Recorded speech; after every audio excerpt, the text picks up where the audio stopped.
You're not failing your half marathon because you're weak. You're failing because your training is lying to you.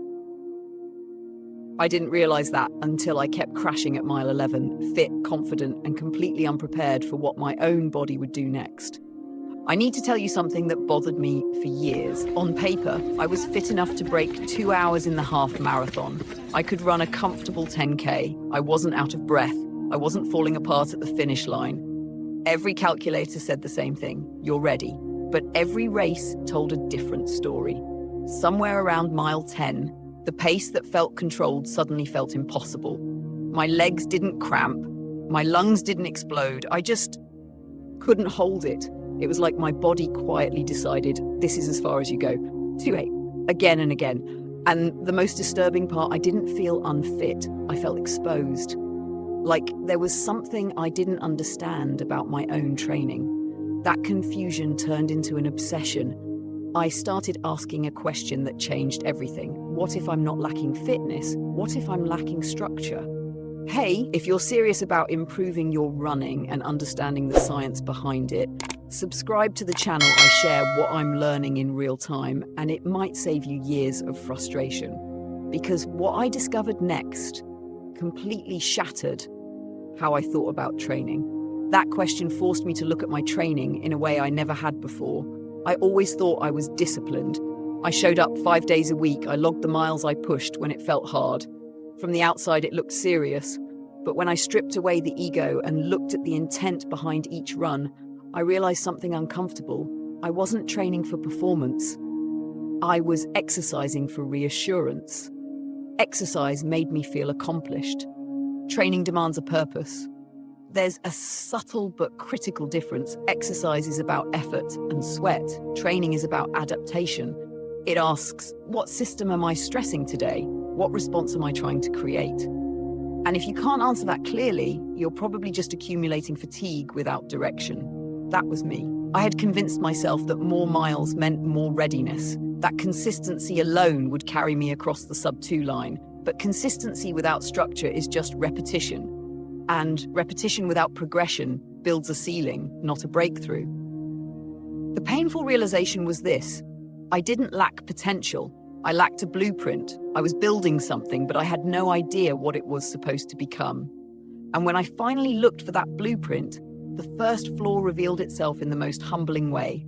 One night, I scrolled through a month of workouts on my watch, expecting to see variety, progression, something that looked intentional. Instead, I saw sameness. My easy runs were only slightly slower than my hard runs. The gap was barely noticeable. I told myself I was training in different zones, but in reality, I was living in one narrow band of effort. It felt productive because it was uncomfortable. I was breathing harder than a jog, sweating enough to feel accomplished. But physiologically, I was stuck in the grey zone, too fast to truly develop my aerobic base, too slow to meaningfully challenge my upper threshold. That's when I learned what that actually means. If you run moderately hard all the time, your slow twitch fibers never fully adapt. Mitochondrial growth is limited. Capillary development stalls. At the same time, you're not pushing hard enough to improve lactate clearance or speed mechanics. You're just accumulating fatigue without a clear signal. I thought I was building endurance. What I was really building was tiredness, and the hardest part was admitting that my pace wasn't disciplined. It was driven by ego. Once I accepted that my pacing lacked discipline, I started examining something even more uncomfortable. My week had no identity. If you had asked me back then what the purpose of my Tuesday run was, I would have said something vague like getting stronger or putting in work. It sounded serious, it felt committed, but it wasn't specific. And training without specificity is just movement without direction. I began studying how structured programs were designed, and I realized something that changed my perspective completely. Every workout in a real training plan has a defined physiological role.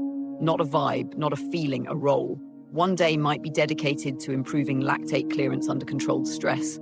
Another might focus purely on aerobic efficiency with a strict heart rate cap. The point isn't to feel destroyed at the end. The point is to trigger a specific adaptation. When I looked at my own week, It was just a string of medium effort runs stacked together, no contrast, no polarity, no architecture. I wasn't building a system, I was stacking stress. And without clear roles, even hard work becomes inefficient. That realization forced me to rethink not just how fast I ran, but why I was running at all. And nowhere was that lack of purpose more obvious than on Sundays. I used to treat my long run like a badge of honor, 12 miles at a steady, comfortable pace. Good conversation. A podcast in my ears, I'd finished tired but satisfied, convinced I was building the durability required for 13.1 miles.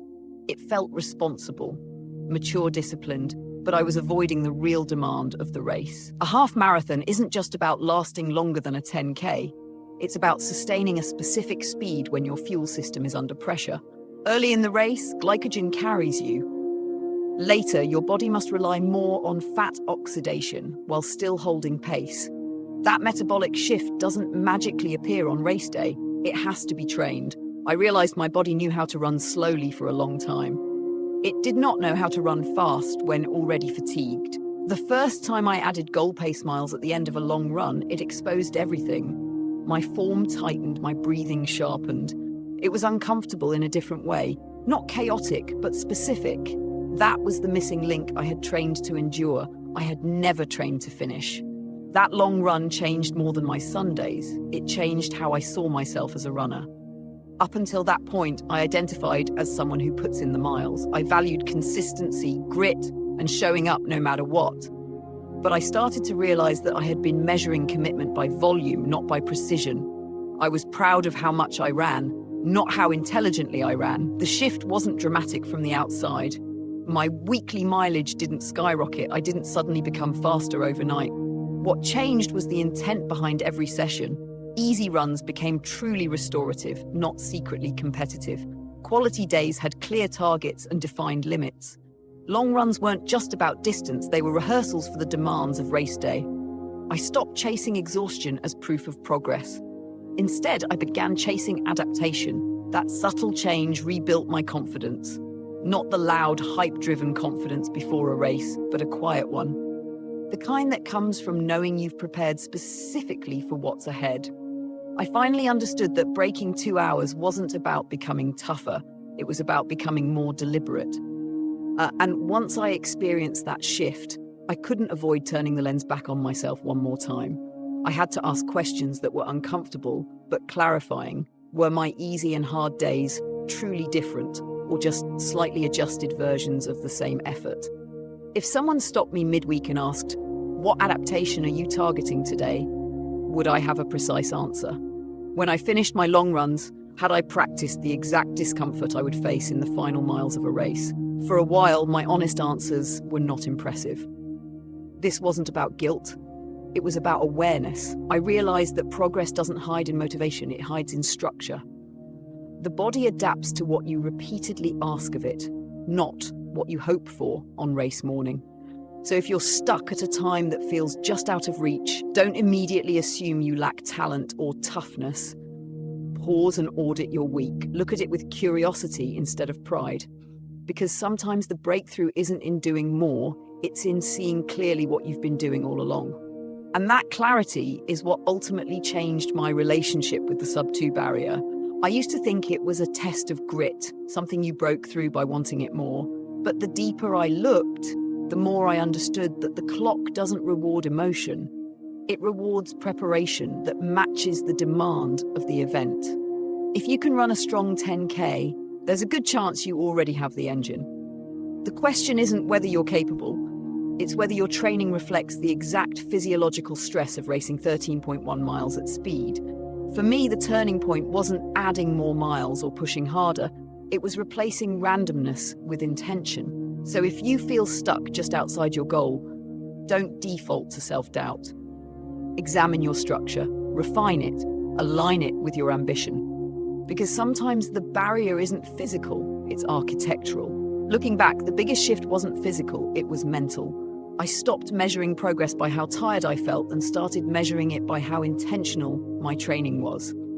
That change carried beyond running. It reminded me that effort without direction often leads to frustration, not growth. In work, relationships, health, or personal goals, simply doing more is rarely the answer. Clarity, structure, and alignment with the real demand of the goal matter far more than raw intensity. When your actions match the outcome you want, progress becomes predictable instead of emotional. Here's a simple question for you. Do you believe your current routine truly reflects the goal you're chasing? Share your thoughts in the comments so we can learn from each other. And if this helped you see your training differently, consider subscribing to support the channel and stay tuned for the next deep dive.